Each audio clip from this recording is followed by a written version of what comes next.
Well, I couldn't stay away from Paper Mario for that long. Here we are playing Paper Mario: The Thousand-Year Door. I've played through this game once, and it was actually not that long ago. I really enjoyed this game, and I was looking for another game to do a Let's Play on, and I figured, you know what? Why not just stick with Paper Mario? And I'll play through this one, and then hey, maybe next we'll play it through the original Paper Mario. We'll just work backwards through the series. The thing that a lot of people really enjoyed about this game, and something that I enjoyed about this game too, is that it takes place in a completely different environment than just Toad Town or wherever.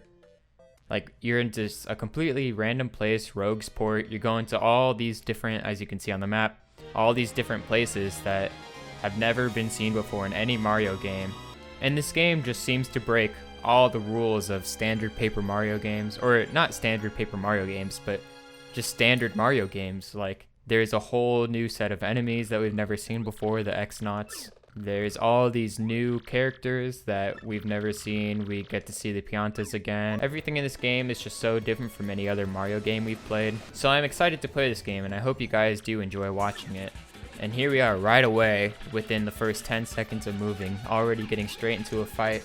Very different from the first game. In the first game, you would just kind of wander around and get up to wherever the Goombas were living. And then from there, you would kind of get the tutorial. Right here, they just throw you into it. You already got your boots. You can already do action commands. You got your hammer. And it's just kind of saying like, yo, if you played the original game, then you already know what to do. And if not, then we'll kind of show you around a little bit. First battle, easy as that, and we already get 9 star points. Another thing, star points, leveling up, everyone knows about it. Some of the best parts of these games is leveling up and becoming stronger and having a reason to do battles. Just walk away from all these guys like nothing's happening. Like, how can they all be attacking and just not notice that I'm gone? I think it's kind of strange too that this guy is like one of the main enemies in the game, and he starts off this weak. Like, what did we do? 5-6 damage to him, and we already defeated him in a battle. And then later on, he's got 50-60 health, whatever.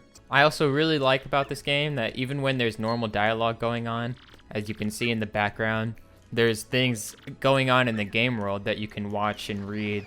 Like, you see these guys in the background talking. And it's just really interesting. It adds so much to the game. There's so many layers to this game, so many things you have to pay attention to.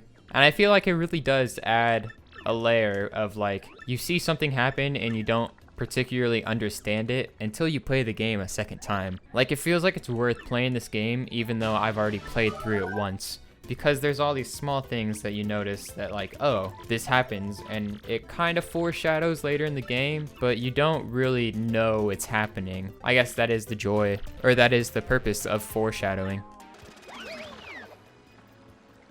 This guy stole our coins, so let's go get our coins back. You just go and kind of talk to him and say, hey bro, that wasn't very nice.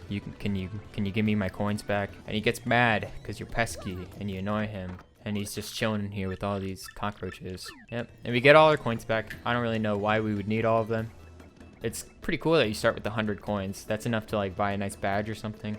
I also did just remember that it would be nice to step on this guy's contact and then talk to the shop owner to have them order a new contact. Something that I did not know at all during my first playthrough was how to get another contact. I didn't know that you would just go to the shop owner. We now have Professor Frankly, and it's time to head down into the tunnel and go to the Thousand-Year Door.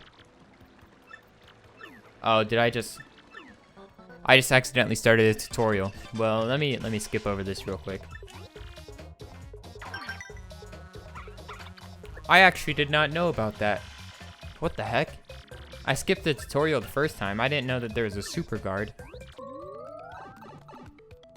Down into probably the most iconic part of this game is this little tunnel area down here, the sewers. The sewers in the first 2 games are very heavily used. And it's actually a pretty cool environment.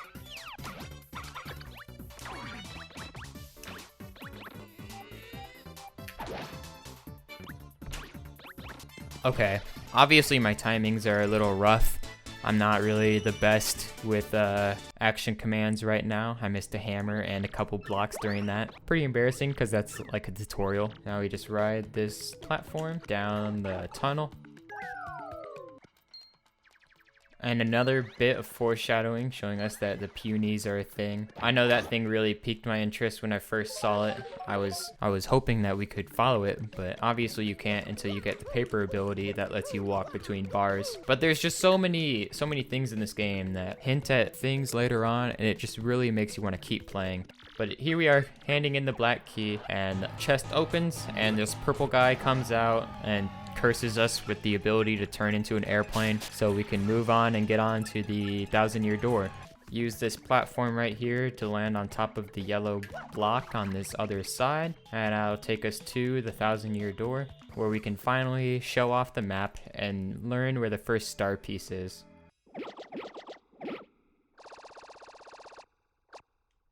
Hooktail's Castle, the first location of the Crystal Star. One of my favorite parts about this game when I was first playing through it was trying to figure out what part of the map would change next every time I went to the 1,000-year door. I thought it was so cool that just the standard map would not show you where you were actually going, and every time you went to the door, a new area was revealed. And it would always throw me off when like there was just a random city in the sky that would come out that you would have to go into, and I just started another tutorial on accident. Okay, that tutorial was a bit long, but it's my fault because I was just spamming through the text like this and I accidentally clicked on, yeah, teach me how to use star powers or whatever. Our first badge. Something that I really missed from the Origami King. Please do not teach me how to use it. And we'll fight this guy just because why not? Just a fun little battle to do.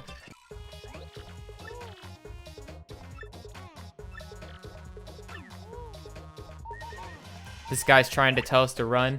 I'll just put Goombella in front and defend with her. And then I can do hammer. See, it's things like these that you weren't able to think about while playing the Origami King. But in this game, you know that it'll usually hit the person in front. So if you put your partner in front while you're low at health and then you make them defend because they can't attack because this guy's got the spear, then you know that you're going to be safe. Of course, there's always the chance that you could get hit like in the back, but it's a lot more likely that the person in front is going to get hit. Okay, now I'm at 2 health. The smart thing to do here would be defend and then use the star power, Sweet Treat, so that I can get more health and FP, which will let me do more damage with the badge. And we take him out. See, look at that. Just because we chose to fight him, we got 22 star points, and he wasn't even like a boss or anything. Oh, and we have to fight this tentacle now. I don't know if we're gonna be able to do this because we don't have very many FP, and we just used a lot of our health and everything fighting that guy previously. Going into this with only 6 health on me and 9 health on Goombella, so this may be a game over really early on into the game. You know what? Let's make this. I just thought about this. Let's make this a permadeath series. So if I die, we're out. So.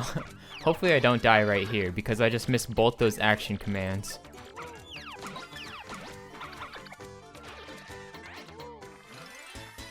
And let's do no items too. Does that make this a Nuzlocke? I don't know. Is a Nuzlocke no items, no death? Or does it also include no badges?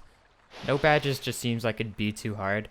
So I'm just gonna do no items and no deaths, or else we're done and we have to restart. And if we're too far in, then we're not going to restart, because that would be a lot of wasted time to redo all of the same stuff.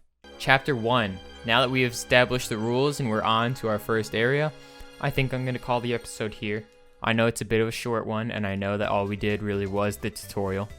But I think this is a good spot to start. Now that we actually know, like, hey, this is a Nuzlocke and we're gonna try our hardest to not die and not use any items. I think this is a really nice starting ground for the series. So I'm gonna go ahead and save here, and I'll see you guys back for the next one. Hopefully you enjoyed, and I'm excited to see how this goes, since I just out of nowhere decided it would be a Nuzlocke. If you guys liked, go ahead and drop me a like and hit that red subscribe button down below. It would help me out a lot, and I hope to see you guys in the next one.